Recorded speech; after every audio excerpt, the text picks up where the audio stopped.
여러분 안녕하십니까? 포항 MBC 뉴스투데이입니다. 경북 동해안은 오전까지 약한 비가 내리는 곳이 있겠습니다.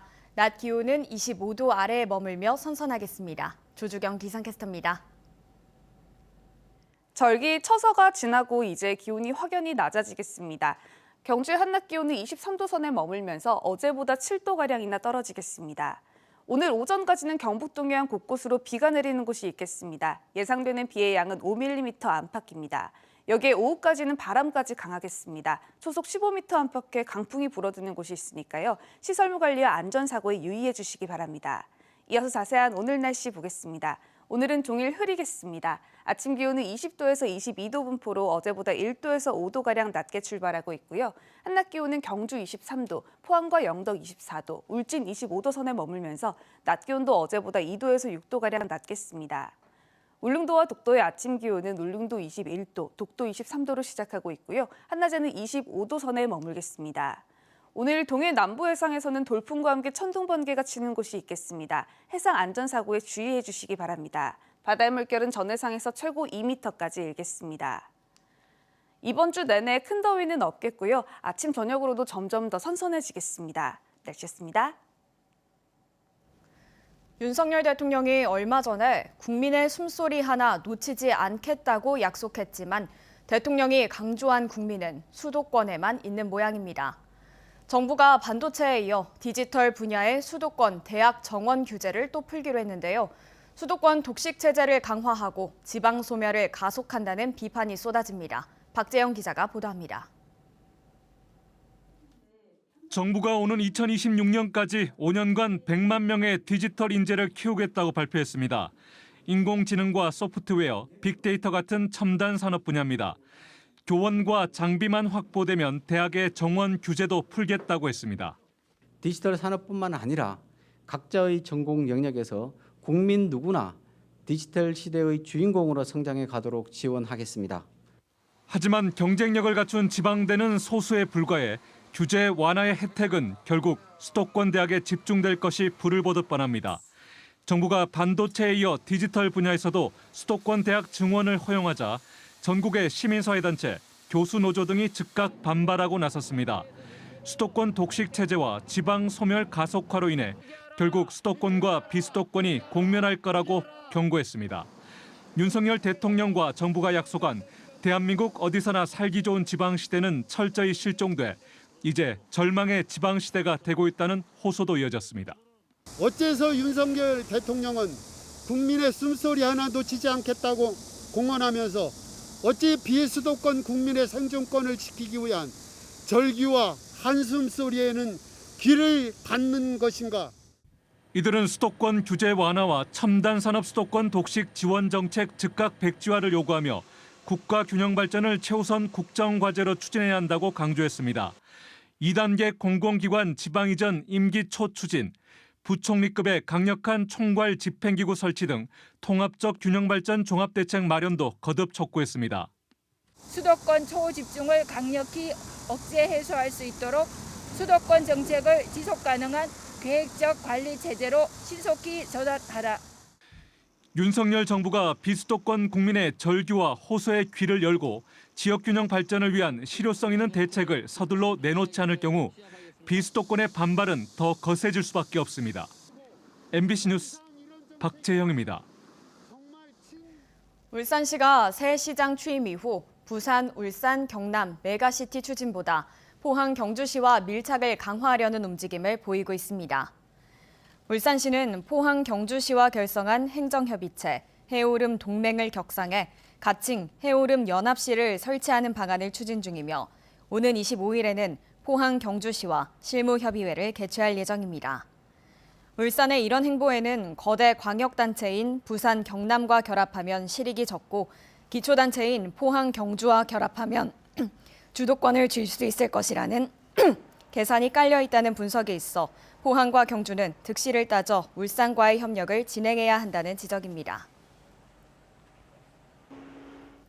영주에서도 아프리카 돼지열병에 감염된 야생 멧돼지 폐사체가 발견됐습니다.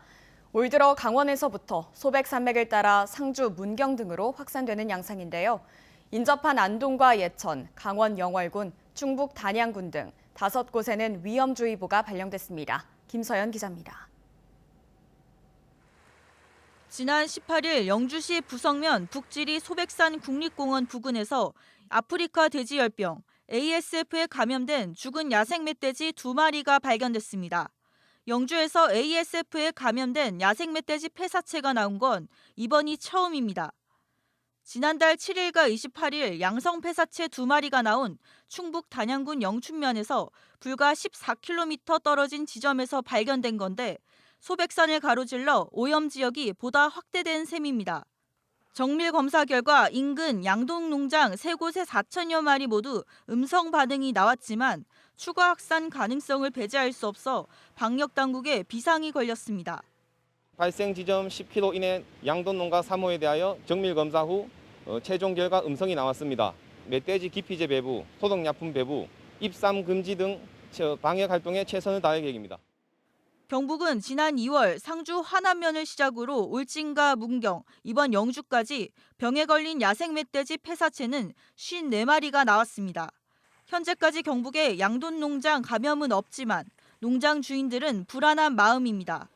불안하죠. 많이 불안하고요. 또 요즘 비도 많이 오고 해서 안 그래도 좀 질병이 많이 나오는 상황인데 굉장히 좀 긴장하고 좀 출하가 정지될까 봐 가장 우려가 됩니다.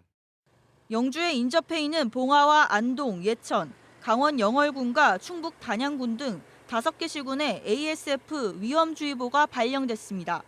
방역당국은 발생 지점을 중심으로 수색과 포획 활동을 진행해 ASF 남하를 저지할 계획입니다. 특히 추석 연휴 기간에는 차량과 사람의 이동량이 늘어 바이러스 확산 우려가 큽니다. 방역당국은 추석 기성객은 입산과 양돈 농장 방문을 자제하고 멧돼지 폐사체를 발견하면 지체 없이 신고해달라고 부탁했습니다. MBC 뉴스 김서연입니다. 추석을 앞두고 축산물 수급 안정을 위해 다음 달 8일까지 한우 암소, 돼지 출하 수수료 지원 사업이 시행됩니다. 농림축산식품부는 이 기간 동안 한우 암소를 출하해 도축한 농가에는 마리당 10만 원, 돼지는 마리당 10,000원을 지급합니다. 추석 성수기에는 축산물 가격이 오르고 추석 이후에는 하락하는 문제가 매년 반복돼 수수료 지원을 통해 추석 전후 가격을 안정화할 수 있을 것으로 기대됩니다. 대구에서 초등학교 저학년 어린이가 코로나19 확진을 받은 지 닷새 만에 숨을 거뒀습니다. 드문 경우이긴 하지만 최근 들어 소아 사망자가 종종 발생하고 있어 개학철을 맞은 학교 방역에 비상이 걸렸습니다. 보도에 권윤수 기자입니다. 대구에서 초등학교 저학년 어린이가 코로나19 확진을 받은 지 닷새 만에 숨졌습니다. 숨진 어린이는 지난 17일 확진 판정을 받은 뒤 집에서 치료를 했습니다. 처음엔 가벼운 증세가 있었지만 갑자기 호흡곤란 등의 쇼크가 나타나 병원으로 옮겨졌고 확진 닷새 만인 그제 숨졌습니다. 특별한 기저질환은 없었고 코로나 예방접종은 하지 않았습니다. 위중했다든지 이랬으면은 저희 환자관리팀에서 연락을 받아서 입원을 시켰다든지 이랬을 텐데 사망 신고될 때까지 특별히. 대구에서는 지난 4월에도 10살 미만의 어린이가 코로나19로 숨져 10살 미만 사망자가 2명으로 늘었습니다. 전국적으로는 2020년 초 대유행 이후 지금까지 10살 미만 사망자가 30명으로 집계됐는데 이 가운데 20% 정도가 올해 7월과 8월에 집중됐습니다.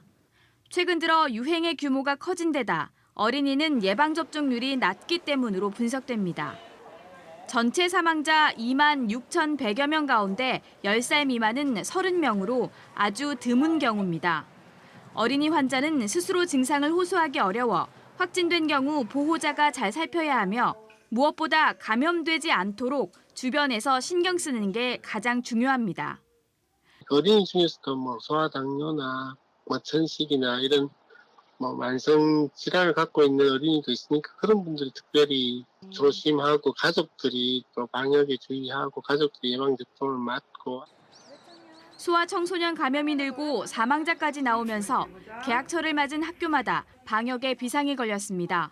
대구시 교육청은 개학한 모든 학생에게 자가진단 키트를 나눠주고 있고 증상이 있을 때는 등교하지 말고 검사를 받을 것을 당부하고 있습니다. MBC 뉴스 권윤수입니다. 경주시 인구가 지난 몇 년 동안 지속적인 감소세를 보이면서 25만 명 붕괴가 우려되고 있습니다.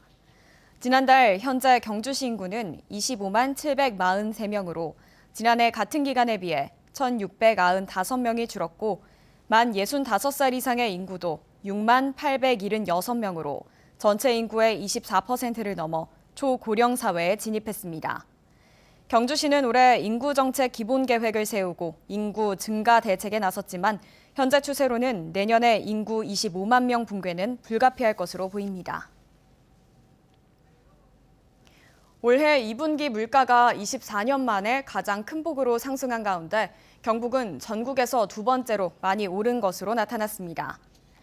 통계청이 발표한 2분기 지역 경제 동향 자료를 보면 전국 소비자 물가지수는 107.54로 2분기 기준으로 1998년 이후 24년 만에 최고치를 기록했습니다. 경북은 물가가 6.5% 올라 강원에 이어 두 번째로 높았고 소비 동향을 나타내는 소매 판매도 마이너스 1.8%로 세 번째로 많이 감소한 것으로 나타났습니다. 최근 건설업 등 전방 산업 침체와 중국을 비롯한 각국의 긴축 정책 등의 영향으로 철강 수요가 줄면서 철강 제품 재고가 계속 늘고 있습니다. 한국철강협회 자료를 보면 올해 6월 말 기준 열연 강판 재고는 173만 톤으로 지난해보다 2배 가까이 늘었으며 내년 강판 재고도 69만 톤으로 29%가 증가했습니다. 이런 상황에서 철강 제품 판매량은 뚜렷한 감소세를 보이고 있고 포스코 등 주요 철강 회사의 재고 자산 회전율도 하락세를 보이고 있어 철강 경기 침체로 이어질 수 있다는 우려가 커지고 있습니다. 홍원하 경북대 총장이 어제 포항을 방문해 해조류로 탄소 중립을 연구하는 환동의 블루카본 센터 구축 및 경북대 해양 캠퍼스 설립 기반 마련을 위한 면담을 가졌습니다. 홍 총장은 이 자리에서 탄소 중립 실현을 위해 경북도 포항시와 함께 블루카본 센터를 적극 추진하기로 뜻을 모았습니다. 또한 환동의 블루카본 센터 예정 부지에 경북대 해양 캠퍼스가 함께 들어서면 해양 신산업 추진에 시너지 효과가 기대된다며 해양 캠퍼스 설립을 적극 검토하겠다고 밝혔습니다. 경주시가 외동읍에 민간 사업자가 신청한 일반 폐기물 소각시설 사업 계획에 대해 적합 통보하자 시의회가 반발하고 있습니다. 경주시의회는 건강권 침해 등으로 주민들의 반발이 있는데도 지난달 28일에 적합 통보에 민원 해소 노력도 할 수 없게 됐다며 경주시를 비판했습니다.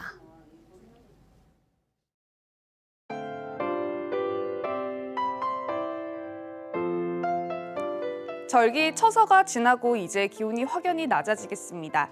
경주의 한낮 기온은 23도 선에 머물면서 어제보다 7도가량이나 떨어지겠습니다. 오늘 오전까지는 경북 동해안 곳곳으로 비가 내리는 곳이 있겠습니다. 예상되는 비의 양은 5mm 안팎입니다. 여기에 오후까지는 바람까지 강하겠습니다. 초속 15m 안팎의 강풍이 불어드는 곳이 있으니까요. 시설물 관리와 안전사고에 유의해 주시기 바랍니다. 이어서 자세한 오늘 날씨 보겠습니다. 오늘은 종일 흐리겠습니다. 아침 기온은 20도에서 22도 분포로 어제보다 1도에서 5도가량 낮게 출발하고 있고요. 한낮 기온은 경주 23도, 포항과 영덕 24도, 울진 25도 선에 머물면서 낮 기온도 어제보다 2도에서 6도가량 낮겠습니다. 울릉도와 독도의 아침 기온은 울릉도 21도, 독도 23도로 시작하고 있고요. 한낮에는 25도 선에 머물겠습니다. 오늘 동해 남부 해상에서는 돌풍과 함께 천둥 번개가 치는 곳이 있겠습니다. 해상 안전사고에 주의해 주시기 바랍니다. 바다의 물결은 전해상에서 최고 2m까지 일겠습니다. 이번 주 내내 큰 더위는 없겠고요. 아침 저녁으로도 점점 더 선선해지겠습니다. 날씨였습니다. 이상으로 포항 MBC 뉴스투데이를 마칩니다. 여러분 고맙습니다.